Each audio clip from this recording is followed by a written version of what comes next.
Assalamualaikum warahmatullahi wabarakatuh.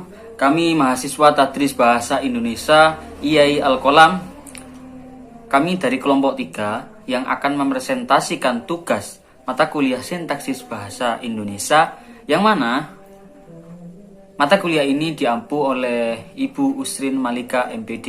Di sini saya sendiri, Saifuddin Zuhri, dan juga ada teman saya 3 orang di sini. Ada yang pertama Melina Kristanti, yang kedua ada Fenty Zaimimah, yang terakhir, yang ketiga ada Muhammad Dhani. Di sini kita akan menjelaskan tentang kalimat majemuk, yang mana di sini ada beberapa hal yang akan kita jelaskan. Yang pertama ada pengertian dari kalimat majemuk, lalu ada jenis-jenis dari kalimat majemuk, lalu ada juga perbedaan dari jenis-jenis kalimat majemuk. Yang pertama adalah mengenai pengertian dari kalimat majemuk. Menurut Bambang dan Negoro, kalimat majemuk adalah kalimat yang memiliki 2 pola kalimat atau lebih. Kalimat majemuk terdiri dari anak induk kalimat dan anak kalimat. Dan selanjutnya adalah ciri-ciri kalimat majemuk. Apa saja ciri-ciri kalimat majemuk? Di sini ada 3. Yang pertama adalah terdapat perluasan atau penggabungan dari kalimat inti. Sedangkan kalimat inti itu sendiri apa sih? Kalimat inti adalah kalimat yang memiliki subjek, predikat, objek, dan kata pelengkap yang seperti biasa kita pelajari sebelumnya. Lalu yang kedua adalah perluasan dari kalimat inti tersebut menghasilkan pola kalimat baru. Yang ketiga ada memiliki subjek atau predikat lebih dari 1. Di sini saya akan menjelaskan tentang kalimat majemuk setara. Apa sih kalimat majemuk setara ini? Kalimat majemuk setara adalah kalimat yang hubungan antara unsur-unsurnya bersifat sederhana atau setara. Kalimat majemuk setara ini tidak memiliki anak kalimatnya. Kemudian ciri-ciri kalimat majemuk setara yaitu klausa dengan klausa yang lainnya mempunyai hubungan yang koordinatif, sehingga dapat berdiri sendiri meskipun dipisahkan. Kemudian, klausa yang satu berkedudukan sama atau setara dengan klausa yang lainnya.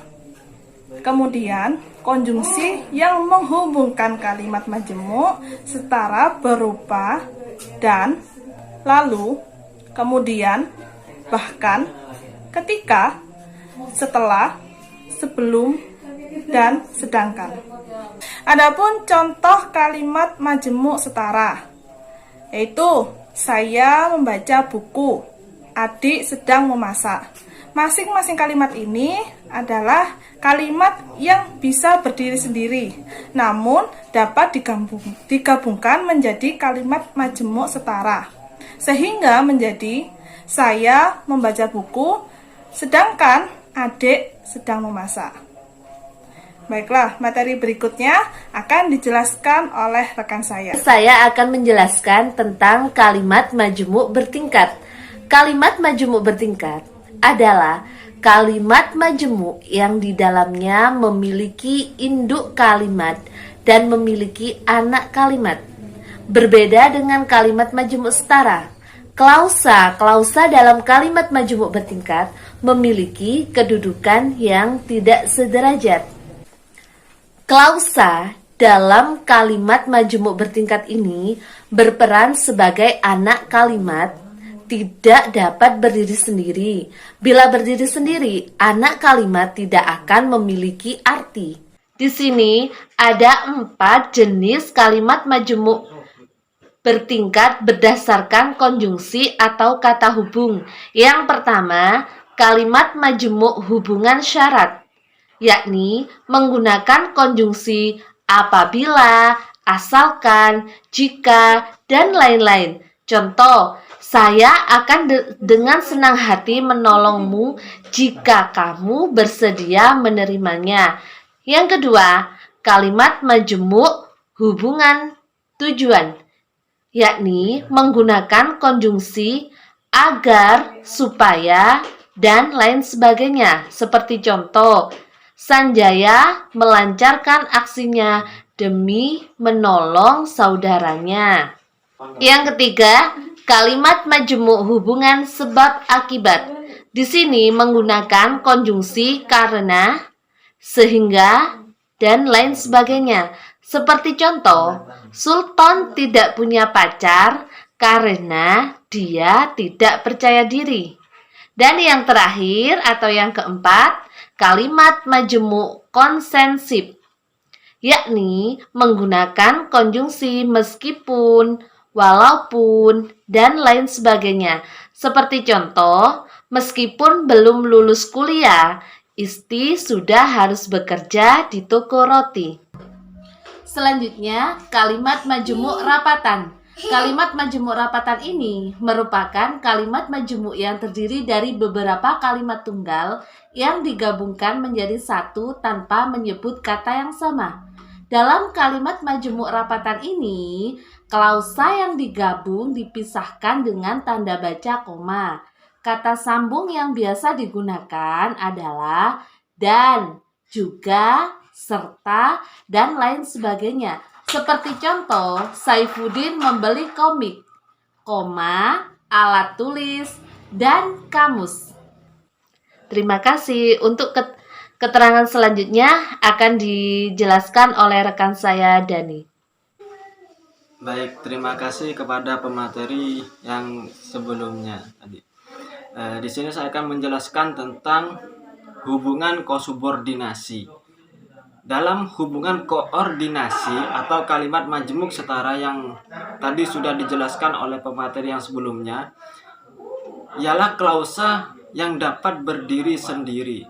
Sedangkan dalam hubungan subordinasi itu terdapat klausa yang tidak dapat berdiri sendiri dan keberadaannya tergantung pada klausa yang utama sehingga tidak dapat dilepaskan dari rantaian kalimat majemuk.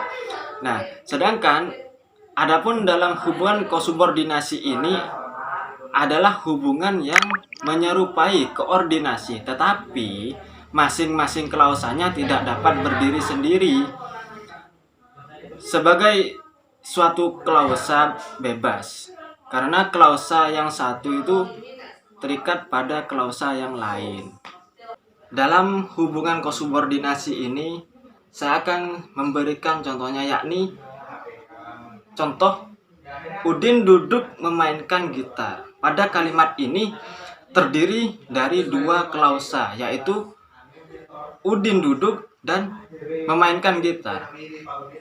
Kedua klausa ini berhubungan secara kosubordinasi. Artinya klausa pertama Udin duduk seakan-akan sejajar dengan klausa yang kedua atau yang memainkan gitar. Klausa kedua ini tidak bisa dilepaskan dari klausa pertama. Artinya klausa yang kedua ini tidak dapat berdiri sendiri.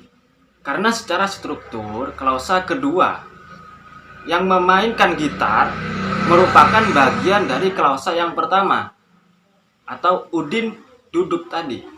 Dan keduanya ini pun tidak dihubungkan oleh konjungsi.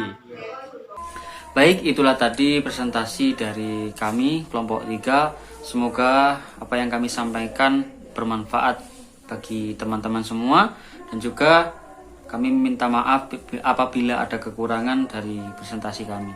Terima kasih. Wassalamualaikum warahmatullahi wabarakatuh.